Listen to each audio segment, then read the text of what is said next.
What is going on, guys? Thank you very much for tuning in. Today I'm going to give you 5 tips on how to stand out in any new job you get.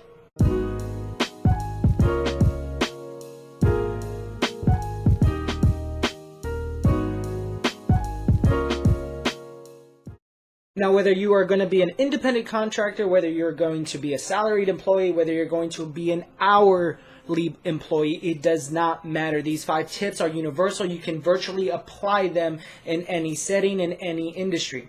20% of your skill set is composed of the actual technical skill you need to do said job. 80% are the soft skills that you need, and I'm going to give you 5 tips to at least set a foundation to your soft skills. Now, soft skills are ever changing. You can never set anything in definition. The reason is because there's going to be a point in your career that you hit this bridge of, I already mastered the technical skill, now I need to manage people who do that specific skill. That it's essentially the difference between being a data analyst and the manager or project manager for data analyst. With that being said, I know COVID-19 is really tough on a lot of you guys right now.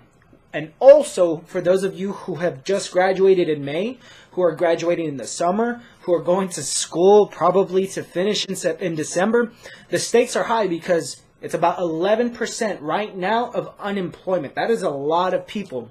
11% of the people in the United States are unemployed.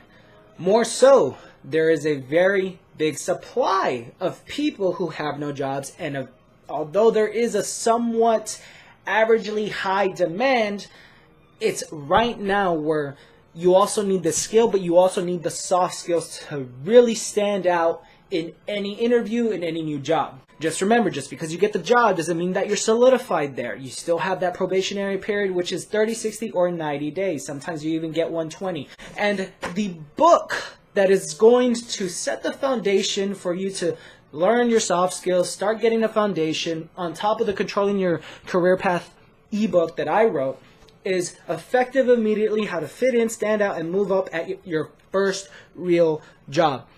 It's a really good book because it talks about backstabbing, it talks about accountability, it talks about setting boundaries with your manager, it talks about what to anticipate the first several weeks.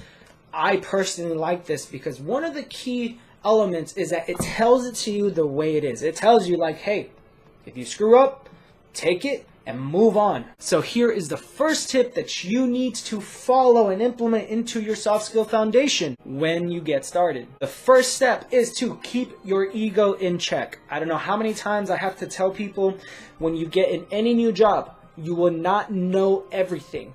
The reason why you're there is because you're malleable. They can mold you into the person that they want to create you in. So understand, keeping your ego in check and saying, I don't know, is perfectly okay, because it's perfectly okay for you not to know everything. With that being said, it's very important for you to set your boundaries. Setting your boundaries with your employees, and especially your boss. I understand, hey, life happens, we're all human. That doesn't mean that your boss can order you to do X, Y, and Z when you're not comfortable, or it's unethical, or you find that it's really crossing your personal boundaries and what you believe in. So standing your ground is very important, and especially when it comes to those meetings, do not be scared to state your opinion, especially if it's backing up something that you know is factual. The third is to gather intel of the company and the people. You will know in the first several weeks of working at that job that you're currently in on how people operate and what are the tendencies, or what are people's emotional responses, reactions, and so forth. So it's important for you to sit back, take a breather, gather the intel, not only about your job, but also about the people that you're working with and the company. When you see the domino effect or the correlating pattern of how X, Y, and Z turns out, if someone does this or they do that, or someone says this and so decides to gossip about that continuously, or there's always that kind of point of backstabbing, it's important for you to gather intel. You don't have to state everything on your mind. It's important for you to have, as I like to call, strategic assertion, so you know that when you're standing your ground and you're setting your boundaries, it's because you know exactly and anticipate what may or may not happen. The fourth tip is for you to hold yourself accountable. You will not know everything, and that's perfectly okay. And because you're human, mistakes are going to happen. And mistakes are going to happen a lot when you start any new job. But you won't know until you make a mistake and you learn from that mistake. The whole purpose of making a mistake is to ensure that you learn from it and you don't make it happen again. And the final tip, the fifth tip that you need to really implement, because this is something that I can't teach you in any emotional intelligence program, in any career performance coaching program, in anything. Nobody can teach this. I cannot teach a work ethic. I cannot teach you to be proactive. I cannot teach you to want to take initiative for a project or wanting to do something because you feel like it's the ethical thing to do and it's the right thing to do because you are willing to, again, hold yourself accountable if you make a mistake, but you're also willing to push your limitations and get outside your comfort zone. So taking initiative, being proactive, always asking questions, and always getting that feedback, that constructive criticism, and not making it seem that it's a reflection of you as a person, but just a reflection of your performance as a whole. That is how you stand out in any new job, in any industry. Always take initiative. I assure you, you won't regret it. Don't get into the blame game. When it comes to gossip, it's none of your concern.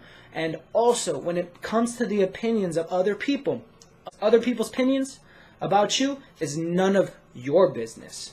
If you have any questions, comments, or concerns, make sure you hit me up on Facebook, Twitter, Instagram. I am now on Pinterest, Tumblr, LinkedIn, and TikTok. Also know, if you want to get a little bit more information about this, make sure you check out my latest ebook. It's called Controlling Your Career Path, a no-nonsense guide to maximize your profession and your life. It's about $2.99 on Kindle.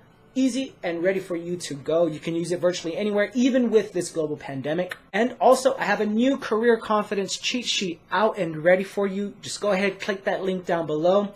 Until next time, guys, stay tuned. Take care.